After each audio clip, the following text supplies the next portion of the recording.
Nah, ini buat teman-temanku semuanya yang tidak mampu bayar pinjol ya. Siapa di sini yang tidak mampu bayar pinjol dan ya takut juga ya nama kita masuk dalam blacklist dan slick OJK. Sini saya ajarkan sama Anda semuanya biar Anda bisa menghapus slick yang menakutkan itu dalam diri Anda gitu loh ya. Karena teman-teman ini kalau diikutin dramanya, drama panjang pun dia ciptakan gitu loh. Ya, ini ada salah satu curhatan dari follower saya juga yang mana dia seorang apa ya di sini? Seorang ASN ya, seorang pegawai di negara ini. Oke. Ini dia bertanya sama saya, "Bang, mau tanya, saya merasa sudah beban dan tidak ikhlas membayar pinjol saya dan saya mau galbay karena saya memilih untuk biaya berobat orang tua saya. Dan kesehatan orang tua saya lebih penting." Itu katanya ya, bahwasannya dia tidak mau lagi membayar pinjol. Dia lebih fokus kepada kesehatan orang tua dia. Ini ada dua chatan sebenarnya yang bertolak belakang teman-teman semuanya. Dan dia menyampaikan di sini, kesehatan orang tua saya lebih penting. Soal blacklist saya nggak apa-apa, tapi apabila saya sudah ganti nomor telepon dan HP sudah di-reset, apakah aman dan kontak telepon? Saya tidak tersalin ya bang, oleh pihak pinjol kalau saya sudah nomor baru. Oke, ini untuk teman-teman semuanya ya. Kalau misalnya Anda mau mengganti nomor, menghapus WhatsApp, mengganti email, Anda kenali dulu fungsinya. Fungsi dari kita menghapus nomor WhatsApp ya, atau mengganti telepon, atau kita mengganti email, fungsinya apa? Jangan Anda beranggapan dengan kita mengganti nomor telepon, habis itu menghapus WA, mengganti email, ini akan menghilangkan data yang ada sama pinjol. Enggak. Ini bukan soal hapus data. Ini demi menyelamatkan pemikiranmu.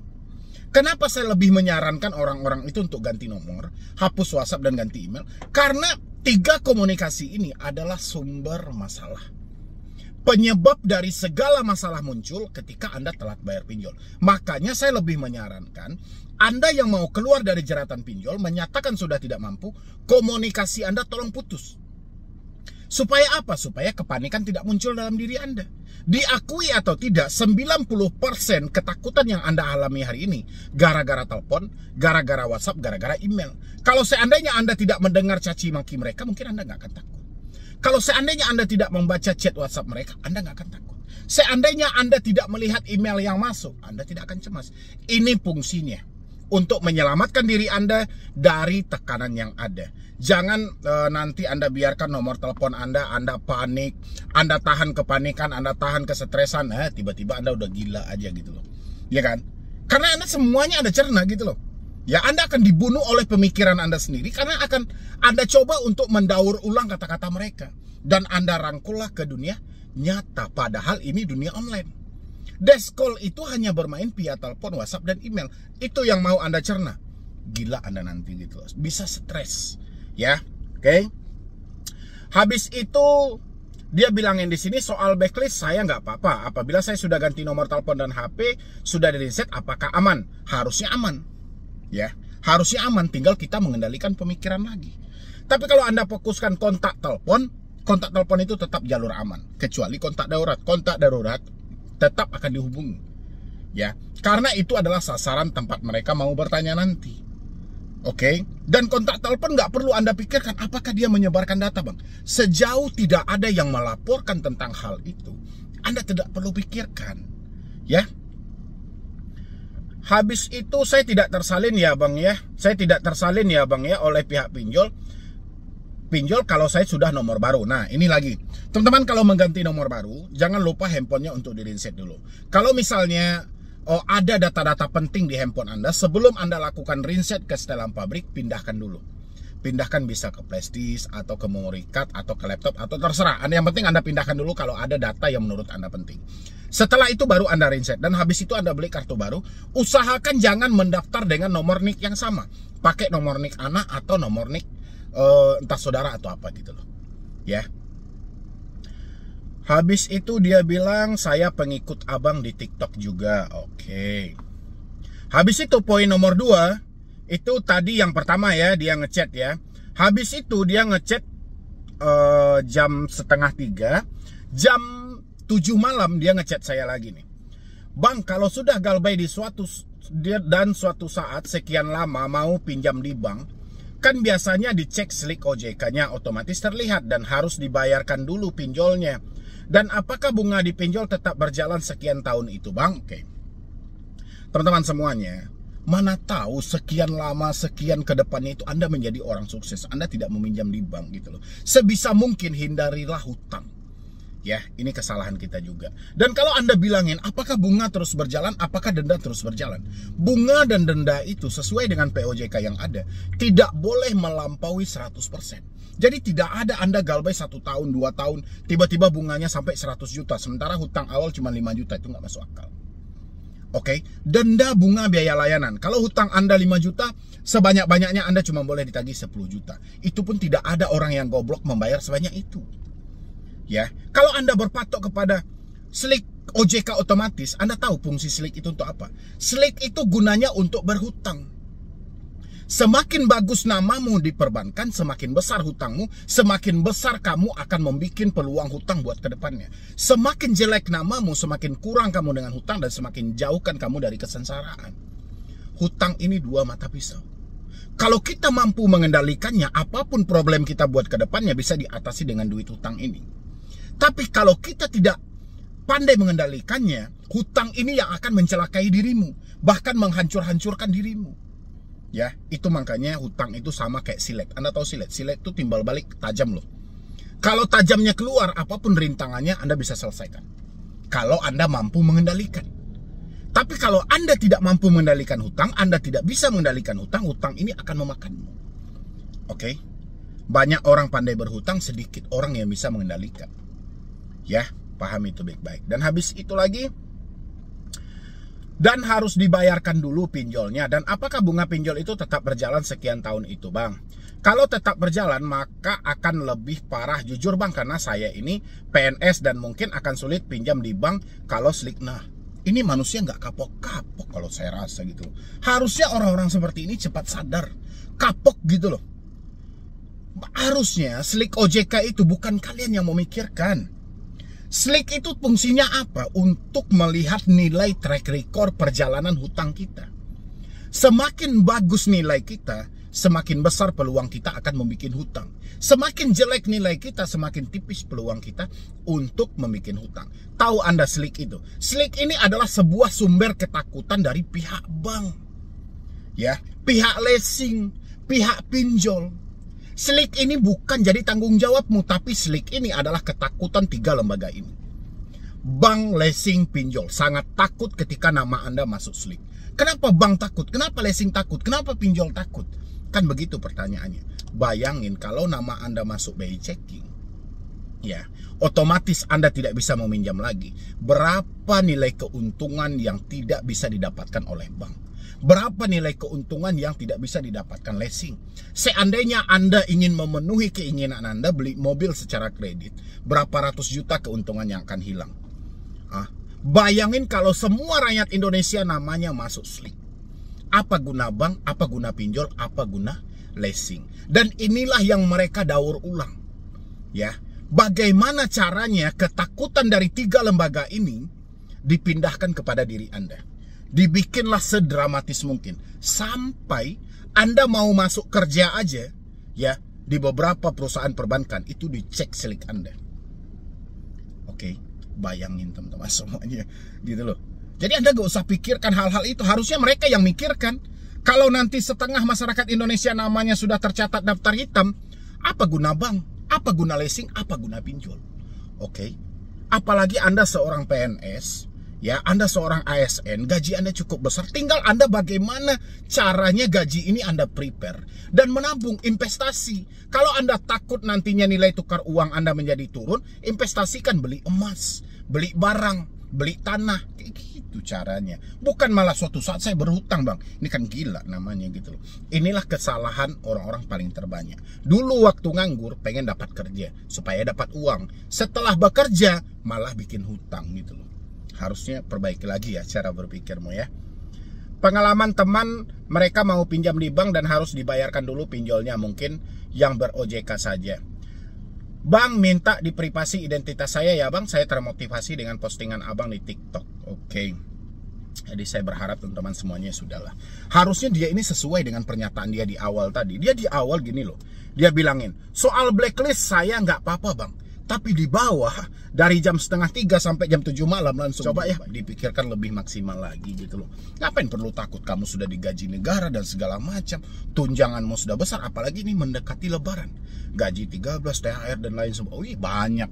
Kalau kita sebagai ASN tinggal kendalikan, kurangi gaya hidupmu, turunkan egomu, turunkan gengsimu, bergayalah sesuai kenyataan hidup. Ya.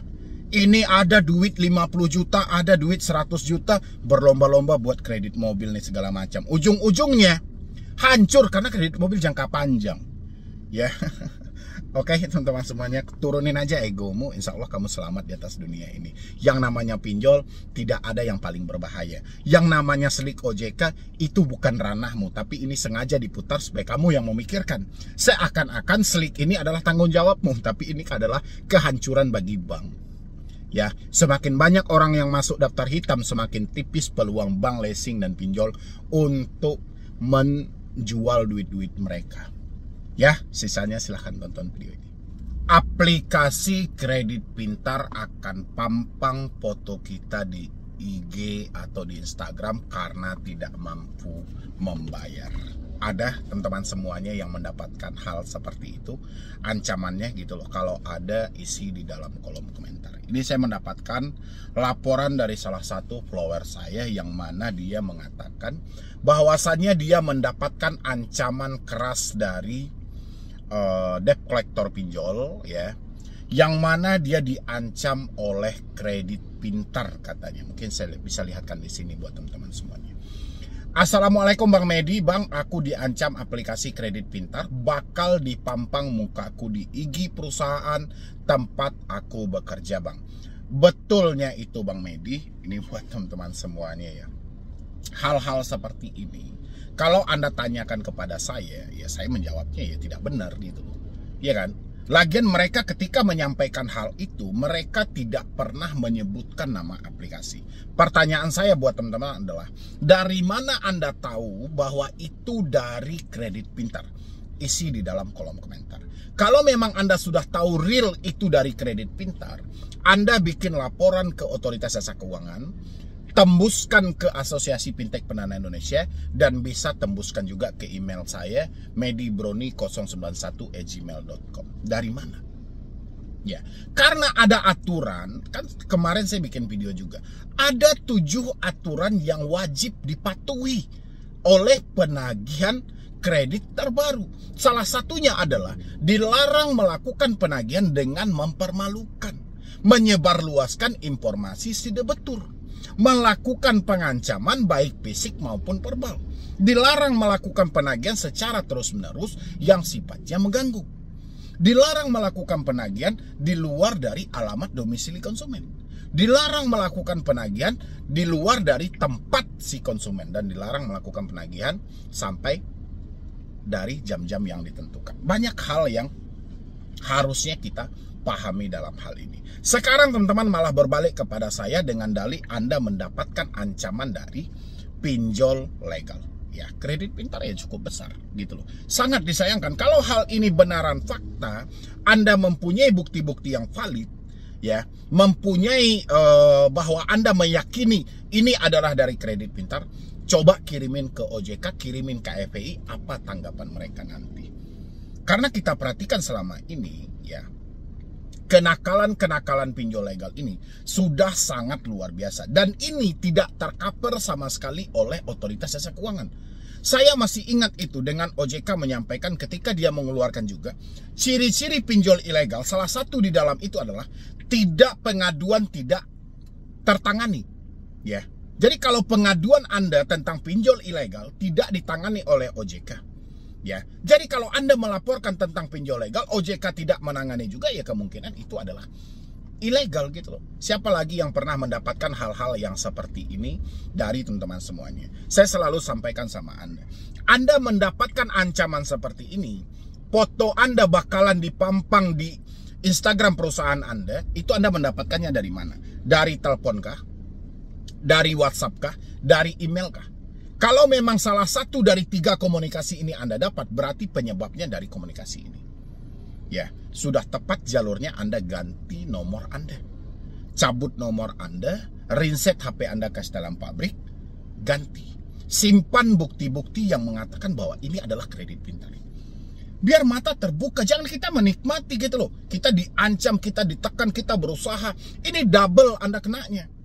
Ya, pencairan sudah dipotong sangat besar, bunga dititipkan sangat tinggi, telat bayar Anda dicaci maki gitu loh. Double. Kena Anda double. Jadi teman-teman, jangan lagi dinikmati teroran mereka, jangan dinikmati lagi ancaman mereka, tapi kejar mereka balik gitu loh. Mereka dari mana sebenarnya? Kebanyakan pinjol-pinjol legal melakukan ancaman-ancaman seperti ini, itu tidak lagi menyebutkan nama aplikasi karena ada ketakutan tersendiri. Ya. Karena OJK sudah mengeluarkan POJK nomor 22 tahun 2023. Apabila nanti kedapatan ya salah satu pinjol legal melalui debt collectornya melakukan penagihan di luar dari aturan yang ada atau melanggar dari larangan yang telah ditentukan OJK, ini akan kena sanksi. Ya, jadi untuk menghindarkan sanksi, mereka tidak menyebutkan lagi nama aplikasi. Ketika Anda melapor ke OJK, OJK-nya selalu tepis ini adalah pinjol ilegal. Kayak gitu ya, makanya simpan buktinya baik-baik.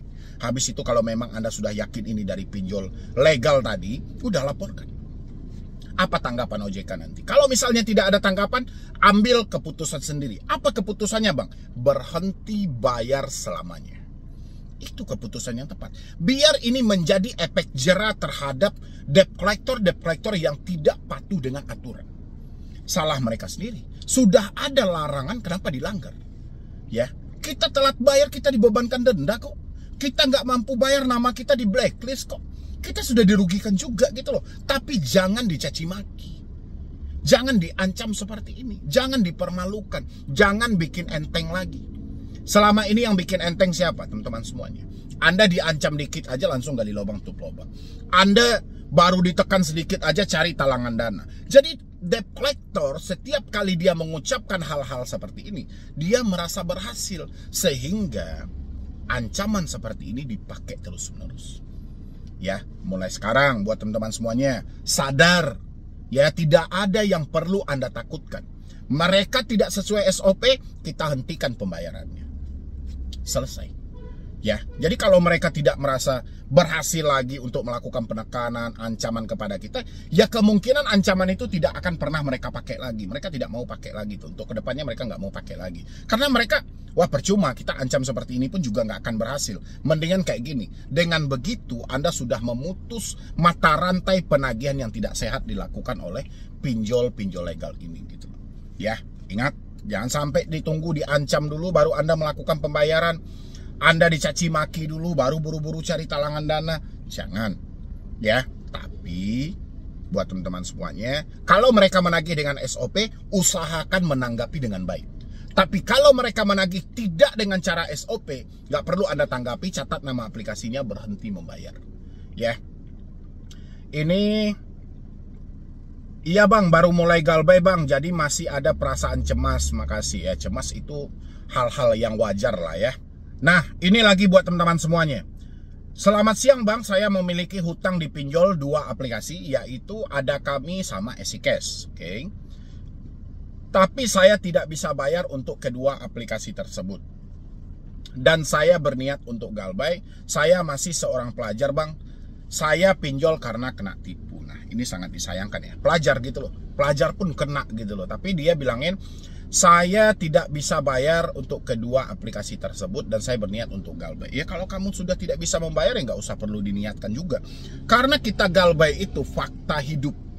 Ya, jadi bukan keinginan kita nih. Jadi kalau kita bilangin, saya berniat untuk galbay, berarti ada perencanaan jahat gitu loh. Tapi karena fakta hidup kita nggak mampu lagi, ya sudah. Kalau konsepnya Anda kena tipu, coba sampaikan kepada orang tua karena Anda statusnya masih pelajar. Coba sampaikan sama orang tua, biar nanti orang tua bisa mendampingi untuk membuat laporan. Karena ini jalurnya penipuan. Penipuan itu arahnya ke pidana gitu loh. Ya, jadi jangan dinikmati juga. Habis itu dia bilangin di sini lagi apa ini ya? Untuk ada kami saya punya hutang 1,7 juta yang harus dibayar dan esi cash kurang lebih 500.000. Untuk esi cash mungkin saya masih bisa membayar bang, tapi untuk ada kami saya tidak bisa bayar. Ya coba pelan-pelan dulu gitu loh. Dan Anda kan bisa hubungi itu ada kaminya gitu loh, dan jelaskan bagaimana, ada nggak jalur-jalur saya seorang pelajar, saya kena tipu dan segala macam. Ada nggak sama mereka toleransinya? Kalau nggak ada toleransinya ya kembali ke kemampuan Anda. Kalau Anda memang tidak mampu ya kita apalagi persetan lah dengan hal apapun ya kan. Habis itu apa yang harus saya lakukan bang? Ada kami saya sudah telat 3 hari. Yang harus Anda lakukan adalah tetap tenang, tetap berusaha, tetap bekerja. Tapi kayak mana mau bekerja? Anda masih pelajar. Coba ceritakan sama orang tua, berbagi sama orang tua, jangan ditutupi ya. Karena kalau ditutupin itu akan menjadi beban berat tersendiri buat diri Anda.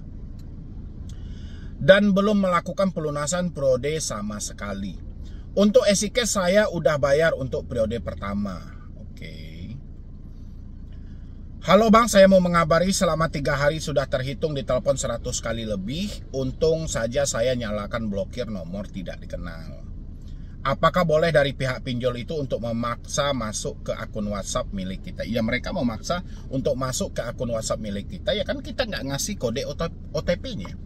Ya, itu aja lah buat teman-teman semuanya. Jadi kalau memang sudah tidak mampu ya kayak mana?